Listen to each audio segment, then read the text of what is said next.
Hello, it's Jay. Let's talk about The Hospital Suite, a graphic, autobiographical work by John Porcellino, 2014. It's a nonfiction account of the author's health troubles from 1997 to 2014. John Porcellino was born in Chicago, Illinois in 1968. He wrote and photocopied his first zine in 1982 at the age of 14. In 1989, he began writing his celebrated King Cat mini comic series, which has been ongoing for more than 25 years, winning acclaim from Time, Entertainment Weekly, USA Today, Punk Planet, and the Globe and Mail. His work in King Cat has been translated into French, German, Italian, Spanish, and Swedish. So in 1997, he fell ill with extreme stomach pain. Ended up having abdominal surgery, which he very briefly recovered from, but then was plagued with severe illness for several years after that. Kind of really ongoing both illness, both mental and physical. I found he had environmental intolerances to food, smells, sounds, the chemicals in sort of all the stuff around him. He found his hands puffing up, more stomach troubles, vomiting, diarrhea, just constantly stuff like this. At the same time, obsessive tendencies that he had became sort of full-blown, kind of at least a mild version of, I don't know what is mild, what is major, of obsessive compulsive tendencies, where he's constantly locking things, or just obsessing about stuff, having reoccurring thoughts. So we just cycle in his head. Even his work in his cartooning, he would find he would just be just drawing the same image over and over again, because it wasn't quite perfect, quite right, or it's there's some small detail in there that he would obsess over in what seems like a very kind of unreasonable, unproductive way, though, that just made him miserable. Throughout the book, he was kind of combating this with both traditional medicine, which was not being a great help, alternative medicines with a lot of different diets and a lot of different herbal remedies and all that stuff. Also taking great comfort in Buddhism, very much using kind of a lot of the techniques in Buddhism of trying to manage pain and kind of racing thoughts and stuff like that. Throughout the book, there's rotating jobs, there's rotating relationships. His marriage ends. He has has another partner in here, and this is indeed, as it says, it's the hospital suite. This is him kind of detailing all the kind of the ups and downs, something that's like, oh, this is going to work, and then suddenly things spiraling out again and not working. Should first start off the style, as the cover might, you get an idea from the cover. It's a very simple style. It is black and white drawings that I'm sure that people will look at, and you look at and think, oh, I could do that.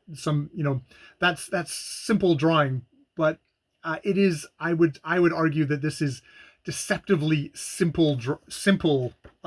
It's deceptively simple in how pared back it is, how he can kind of take the most rawest points of his life, the most despairing points of his life, being in a hospital and just being in complete freaking agony, and being able to depict that in the most kind of stripped back and bare, sort of in a way primal sort of way, of just like without the bullshit. I think that really enhances it for me. It's one of these things of, I think this a lot of times, that there's a point where you get the image can be so pared back. It's amazing how much you can project into that. And I think the test of that is, there's a certain image which he uses actually as the frontispiece on his work, which is a detail from him in the hospital in utter agony with that abdominal, about to have, ending up having abdominal surgery, where it's like, that's just the only position he could be in to get a little bit of relief, and that just showing in a very graphical way, just the extreme agony in a way that I don't think a photorealistic drawing could perhaps get that. But it's funny how much that pulls me in, and gave me kind of gave me that anxiety of like, that could be, in some ways, that could be any one of us. So for me, this is a constant refrain on a lot of the graphic novels I go for. This it's the simpler, the more cartoony, the more direct the style, the more I seem to kind of respond. I respond to that, which is, is something when you get someone who is an indie author, not someone who's doing, stuff for, big like Marvel or DC. It's like, this is the kind of style that, seems personal. This is drawn by a human being. Not that those other comics aren't drawn by human beings, but they're assembled by a team. Whereas this is, you very much sort of it's a one man affair from that. With this book and this story, there is this kind of trickiness or danger that it becomes kind of, that it can come across as self-obsessed, or it's all about me. It's all about me. And I mean, it is all told from his point of view. We do not get, it's autobiographical. We don't get the voices of his partners. And, you can see that a part of that is practical, that, well, he may, Porcelino, may feel comfortable about sharing all this stuff about himself. That isn't to say the partners, his ex-wife, his current partner now, actually want their private life, their thoughts and emotions shared. But it does make it into this oddly sealed off only view from his point of view. Whereas I have a partner who has their own medical difficulties, which I'm not going to share, but I can't help but kind of go, oh, I wonder what's happening with the how did the partners feel? How were they affected by all of this? We get how it's affecting him, but we don't get outside of him. And I mean, it's not to write the book for him, but you wonder, if there was space given for like an interview or something that would open that up a little bit. It was just a part where I felt that lacking there, which I don't know if I'm reading against the book. I don't know if that's not the point of the book. So why am I? But it was something that came up in my mind. I have to say, like, as an outsider to something like, this is very much kind of, what's going on with his body. Is it just strictly to himself? Or is this wider to the world? Like, there's a lot of the environmental stuff. It's the sounds, it's the smells, it's the chemicals.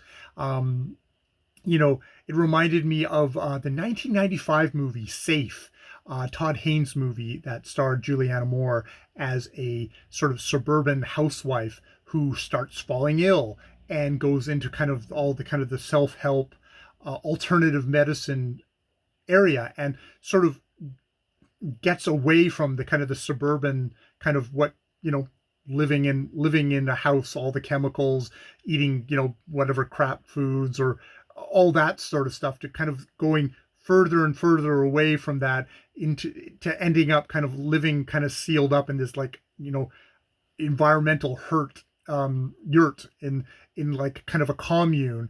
And the movie kind of holding that ambiguity of like, is this in her head? Is she crazy? Or is the world, the outside world, the world that we are living in, choked with all these chemicals, which we just don't know about, or like what the long-term effects and how things will affect us or not, is holding that ambiguity of like, what's going on there.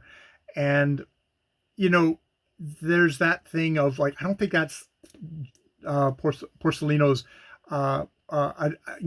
intent here is for us to question his sanity. I think he's very sincerely sharing his story of illness, and also, applauding that, that honesty to say, you know, it's like he's not just holding himself up saying, oh, I was very reasonable about stuff. Like he's very open about obsessive compulsive kind of thoughts and actions that, you know, might, you know, from, I'm sure a doctor looking at it's like, oh, well, how much of this is in his, just all in his head and stuff like that.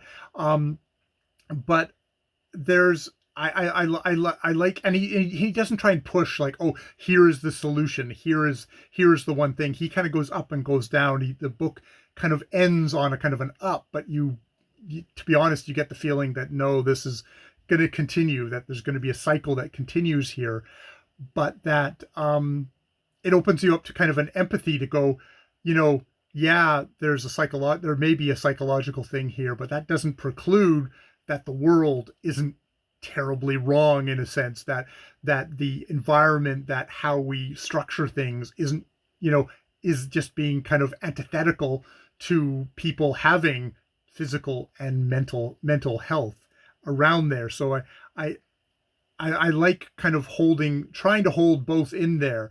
I saw a really nasty review on here that just said, "Oh, he's a narcissist who's obviously just, you know, using all this to control his partners and control, and, you know, kind of things like that." And it's like that's just really the nastiest, the kind of the there's a reaction there that maybe comes from that person's view, and I'm trying to kind of hold myself open as somebody who's not experiencing this stuff to, you know, there's how the world is now with, and what we've introduced into it and what we live in each day with all the stuff around us could very well be there's an intricate, there's some very kind of, there's this tangled web where, you know, people might be driven slightly kind of nuts because of the environment that we live in, that you know, some people are going to react more to it as well, and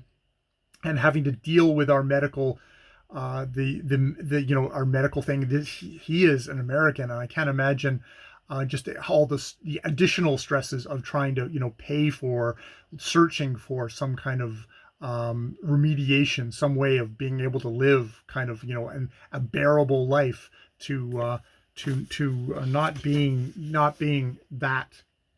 that for the majority of time.